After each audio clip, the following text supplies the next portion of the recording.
सभी को सादर नमस्ते। वैदिक विनय मंत्र स्वाध्याय श्रृंखला में आप सभी का हार्दिक अभिनंदन है। आइए मित्रों, इस प्रातःकाल की पावन बेला में आज एक मंत्र का स्वाध्याय करते हैं।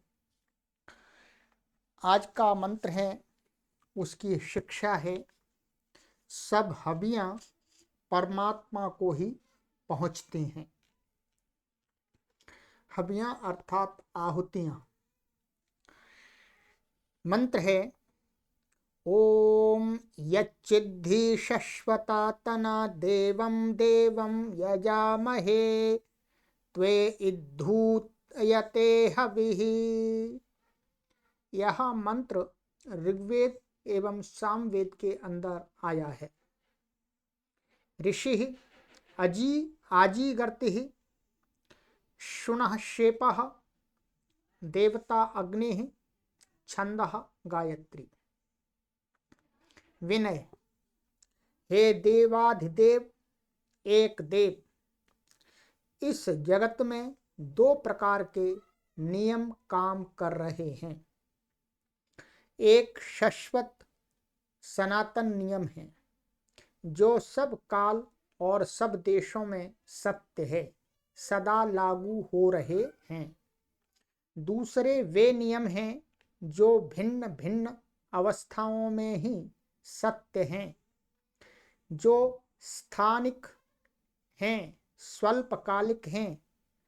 शाश्वत नियमों के अनुसार चलने से हे प्रभु तुम्हारा पूजन होता है, और अशाश्वत अविस्तृत नियमों के अनुसार चलने से केवल उस देव की तृप्ति होती है, उस देव का यजन होता है।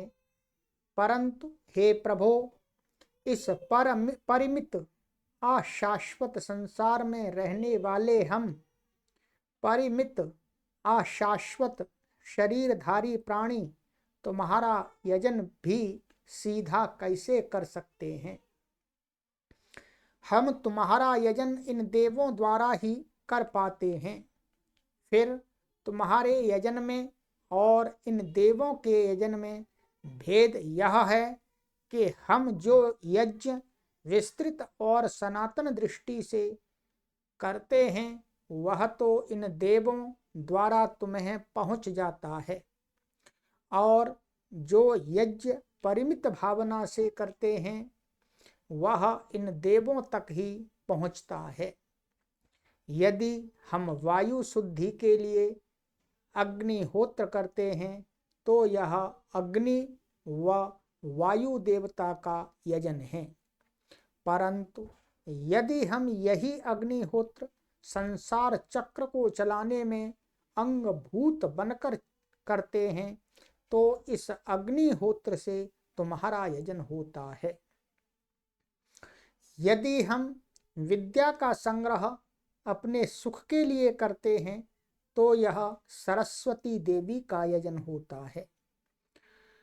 परंतु यदि हमारा यह यज्ञ ज्ञान तुम्हारी ही प्राप्ति के प्रयोजन से है तो यह सरस्वती देवी द्वारा तुम्हारा पूजन है। इसी प्रकार अपनी मातृभूमि देवी का पूजन भी केवल स्वदेशोद्धार के लिए या जगत हित के लिए दोनों प्रकार का हो सकता है। यहाँ तक कि यदि हमारे अपने देह की रक्षा, हमारा नित्य का भोजन खाना भी सचमुच तुम्हारे ही लिए है तो यह दिखने वाली देह पूजा भी असल में तुम्हारा ही यजन है। इसलिए सब बात भाव की है, हवि के प्रकार की है। हम सनातन और विस्तृत भावना से जिस भी किसी देव का यजन करते हैं उन सब देवों के नाम से दी हुई हमारी हवि तुम्हें ही जा पहुंचती है। तब हमारा लक्ष्य तुम्हारी ओर हो जाता है।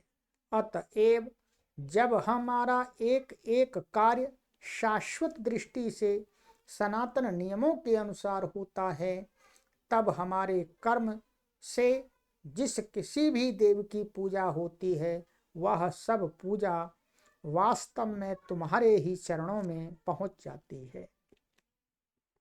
शब्दार्थ शाश्वतातना सनातन और विस्तृत हवि से यत चित्त ही देवम देवम, यद्यपि हम भिन्न भिन्न देवों का यजामहे यजन करते हैं।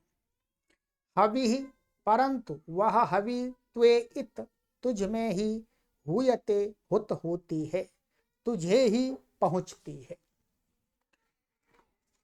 इस मंत्र में यही शिक्षा दी गई है कि दो प्रकार से हम कार्य करते हैं। एक परोपकार की दृष्टि से कार्य हम करते हैं और एक स्वार्थ अपने लिए कुछ कार्य करते हैं।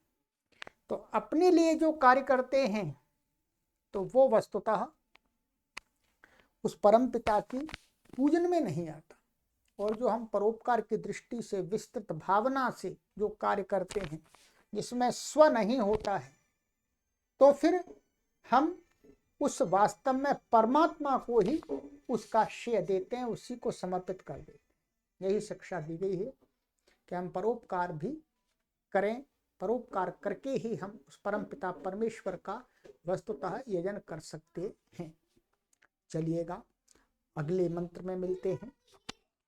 इस श्रृंखला में हमने आपको पूर्व में ही बता दिया था कि पूरे वर्ष भर आपको एक मंत्र प्रतिदिन मिलेगा और 365 मंत्रों की ये श्रृंखला है। ओम। सभी को सादर नमस्ते।